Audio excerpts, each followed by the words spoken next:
नमस्कार, मैं रवीश कुमार हूं। चलिए बहुत कम समय में पूरे देश और दुनिया की खबरों पर नजर डालते हैं। तो आइए आज के मुख्य समाचार में देश भर की तमाम बड़ी खबरों को जानते हैं। मैं आपसे हाथ जोड़कर विनती करता हूं कि इस वीडियो को अंत तक देखें और हमें समर्थन करने के लिए हमारे चैनल को सब्सक्राइब करें। और आप हमारा वीडियो कहां से देख रहे हैं कृपया कमेंट बॉक्स में जरूर बताएं। माइक्रोसॉफ्ट के सीईओ सत्य नडेला ने प्रधानमंत्री नरेंद्र मोदी से मुलाकात की और भारत में आर्टिफिशियल इंटेलिजेंस क्षमताओं को विकसित करने के लिए 1.5 लाख करोड़ रुपए से अधिक के निवेश का वादा किया। यह माइक्रोसॉफ्ट का एशिया में अब तक का सबसे बड़ा निवेश होगा। इस निवेश से भारत में तकनीकी विकास को बढ़ावा मिलेगा। कांग्रेस की पूर्व अध्यक्ष सोनिया गांधी ने अपने 79वें जन्मदिन पर वंदे मातरम कहकर देश को खास संदेश दिया। उनका यह जवाब राष्ट्रीय गीत पर चली बहस के बाद आया, जिसमें पीएम मोदी, अमित शाह और प्रियंका गांधी वाड्रा के जवाब शामिल थे। प्रियंका गांधी ने पीएम मोदी के आरोपों का जवाब दिया, जबकि अमित शाह ने भी कांग्रेस पर निशाना साधा। सांसद मनीष तिवारी ने चंडीगढ़ प्रशासन और केंद्रीय गृह मंत्रालय के मेयर के कार्यकाल पर विरोधाभास पर आश्चर्य जताया। उन्होंने कहा कि एक तरफ प्रशासन कार्यकाल 5 वर्ष करने का प्रस्ताव दे रहा है, वहीं दूसरी तरफ मंत्रालय ने इससे इनकार किया है। तिवारी ने इस असंगति पर सवाल उठाते हुए स्पष्ट नीति की मांग की है, ताकि शहर के प्रशासनिक ढांचे में पारदर्शिता बनी रहे और जनता भ्रमित न हो। संसद के विंटर सेशन में मंगलवार को लोकसभा में चुनाव सुधारों पर बहस के दौरान कांग्रेस एमपी राहुल गांधी ने सत्ताधारी सरकार पर निशाना साधते हुए आरोप लगाया कि वे बराबरी में विश्वास नहीं करते, वे हायरार्की में विश्वास करते हैं और मानते हैं कि उन्हें सबसे ऊपर होना चाहिए। सरकार अमेरिका के साथ आपसी फायदे वाले ट्रेड एग्रीमेंट के लिए बातचीत सहित कई तरीकों से देश के एक्सपोर्ट पर अमेरिकी टैरिफ के असर को कम करने के लिए काम कर रही है।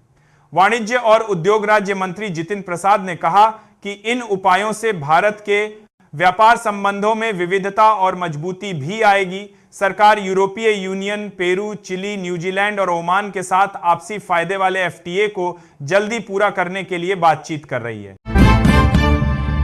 चंडीगढ़ कांग्रेस 14 दिसंबर को दिल्ली में होने वाली वोट चोर गद्दी छोड़ महारैली में 500 कार्यकर्ताओं को भेजेगी। सेक्टर 35 स्थित कांग्रेस भवन में हुई बैठक में यह निर्णय लिया गया। बैठक में कांग्रेस ने लोकतंत्र की रक्षा के लिए 5 करोड़ हस्ताक्षर एकत्र करने की बात भी कही, जिसमें से 1 लाख चंडीगढ़ से हैं। पूर्व अध्यक्ष सोनिया गांधी के जन्मदिन पर उन्हें शुभकामनाएं दी गईं और उनके योगदान को सराहा गया। यूपी पंचायत चुनाव 2026। उत्तर प्रदेश के हरदोई में पंचायत चुनाव की प्रक्रिया शुरू हो गई है। राज्य निर्वाचन आयोग ने कार्यकाल का ब्यौरा तलब किया है। चुनाव की तैयारी शुरू हो गई है और जल्द ही तारीखों का ऐलान हो सकता है। इस बार चुनाव मोद को कार्य का करते होने की बड़ा साले तारीखों के बाद पता चलता है में कई नए चेहरे देखने को मिल सकते हैं। एसआईआर अभियान में वर्ष 2003 के मतदाताओं का लेखा जोखा दर्ज किया जा रहा है। कई लोगों के पास जानकारी नहीं होने से परेशानी हो रही है।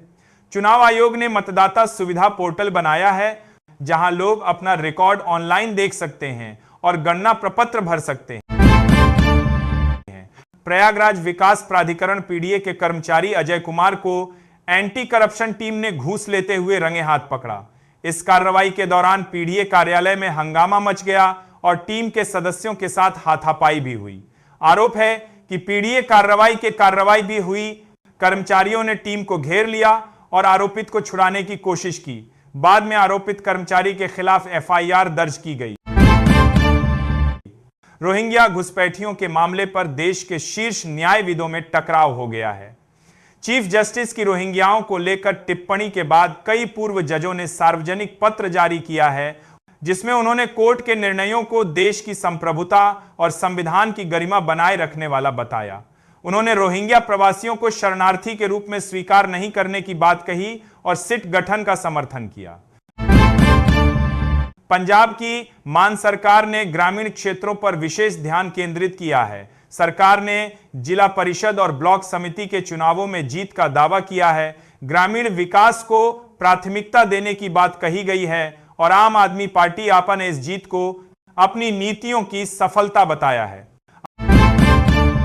आम आदमी पार्टी के अनुराग ढांडा ने बीजेपी सरकार पर हरियाणा के युवाओं को धोखा देने का आरोप लगाया है। उन्होंने कहा कि सरकार नौकरियों की व्यवस्था को ठप कर दिया है। पंजाब सरकार ने 60,000 से ज्यादा युवाओं को नौकरी दी, जबकि हरियाणा में भर्तियां कोर्ट में अटकी हैं। उन्होंने असिस्टेंट प्रोफेसर भर्ती में भी धांधली का आरोप लगाया और कहा कि सरकार बाहरी राज्यों के लोगों को फायदा पहुंचा रही है। उत्तर रेलवे ने नई दिल्ली और उधमपुर के बीच Vande Bharat special express train चलाने का फैसला किया है। यह ट्रेन जम्मू और कश्मीर के उधमपुर तक जाएगी। इस ट्रेन से नई दिल्ली और उधमपुर के बीच यात्रा करने वाले यात्रियों को सुविधा होगी। रेलवे विभाग ने इन ट्रेनों की निर्धारित तिथि व समय भी जारी कर दिया है। पश्चिम बंगाल में तृणमूल कांग्रेस से निकाले गए हुमायूं कबीर ने ममता बनर्जी को चेतावनी दी है कि टीएमसी का मुस्लिम वोट बैंक खत्म हो चुका है और वे अगली बार सत्ता में नहीं आ पाएंगी। उन्होंने 22 दिसंबर को नई पार्टी बनाने और असदुद्दीन ओवैसी के साथ गठबंधन करने की बात कही है।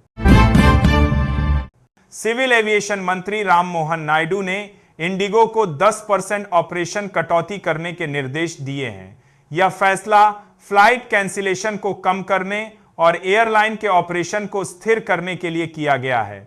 इंडिगो को प्रतिदिन लगभग 215 फ्लाइट्स कमादार तमाम करने के लिए गेम ने करनी होंगी। एविएशन मिनिस्ट्री ने इंडिगो के सीईओ पीटर एल्बर्स को तलब किया था, जिसके बाद यह ऑर्डर जारी किया गया। एल्बर्स ने मंत्रालय को रिफंड और बैगेज हैंडओवर को तेजी से पूरा करने का आश्वासन दिया है